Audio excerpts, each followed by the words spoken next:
name is Mark Stone. Back in the day, I played in a hardcore band called Idle Rich, and then for a number of years, I played in a band called Medicine Ball. I went and saw the Tubes, and the first thing that would probably be considered of that ilk would have been the Talking Heads.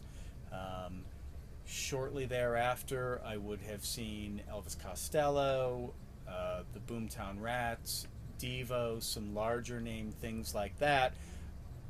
But also by 1981, I would have seen the Professionals, who would have been Paul Cook and Steve Jones from the Sex Pistols band immediately following that.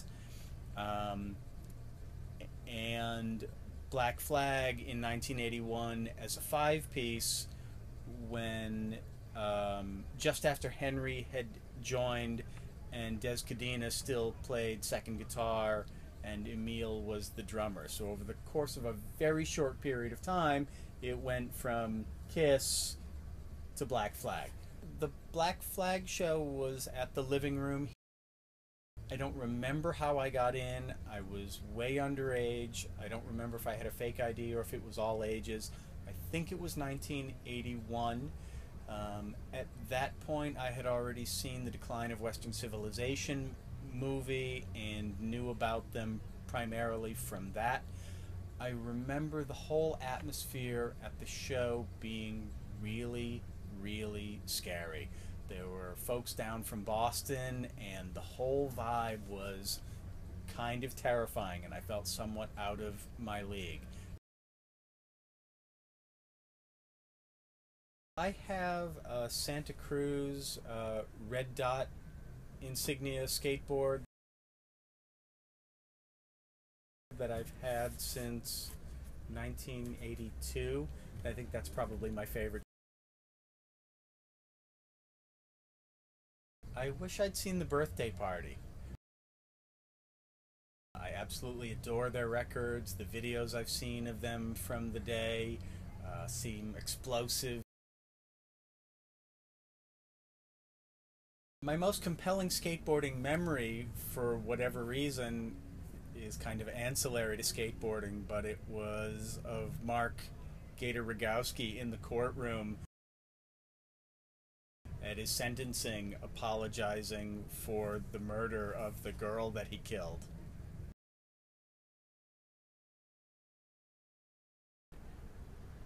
I would say best punk band ever are probably Wire. Their early recordings, their contemporary recordings, the shows that I've seen in recent years, their stuff is unlike anyone else's.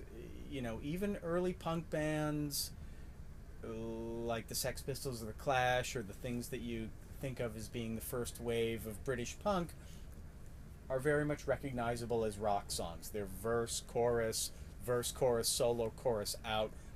Wire's music dispensed with all of that, really broke things down to a bare minimum, dispensed with all artifice and song structure, and to me, Wire are probably the ultimate punk band.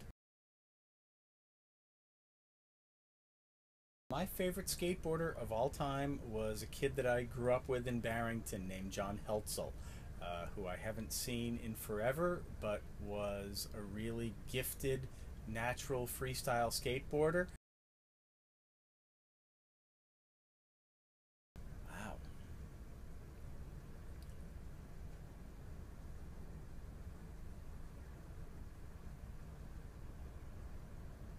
Who is the best punk singer of all time?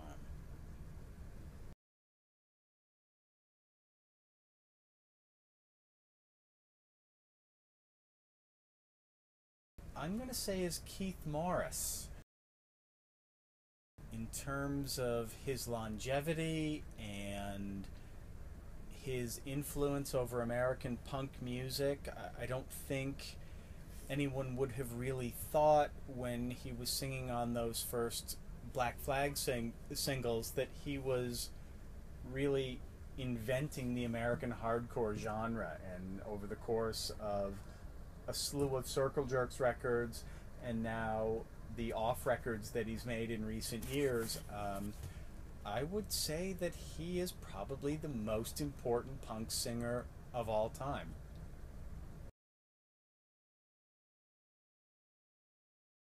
Best show I ever saw was probably the Dead Boys at Harpo's Newport Jazz Club in the summer of 1981.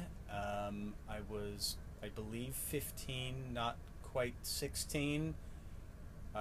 Was couldn't believe that I was seeing the Dead Boys. I think I got in with a fake ID. They were incredible, and the Dead Boys probably more than any other band, just because the sort of puerile nature of their songs appealed to me when I was 14 and 15 years old. One made me want to play music more than anything else. So the chance to get to see the Dead Boys in 1981 at that time, at that point in my life, was amazing.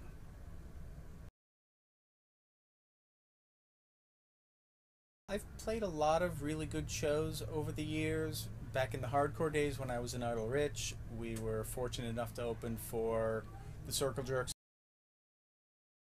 Black Flag once.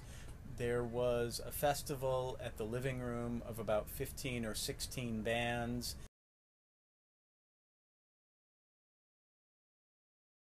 And the headliner was the Vibrators, and Idle Rich was the band right below them on the bill. There was an excellent moment when there were about 100 people in the band room, and Randy Heen, the owner of the club, came in and told everybody they had to get out of the band room except for the Vibrators and Idle Rich. That was awesome.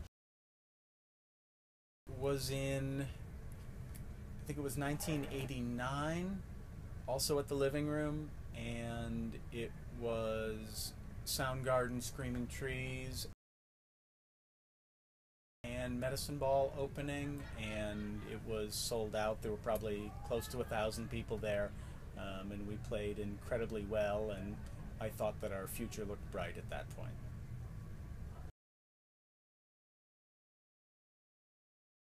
Do what you're going to do and keep moving forward.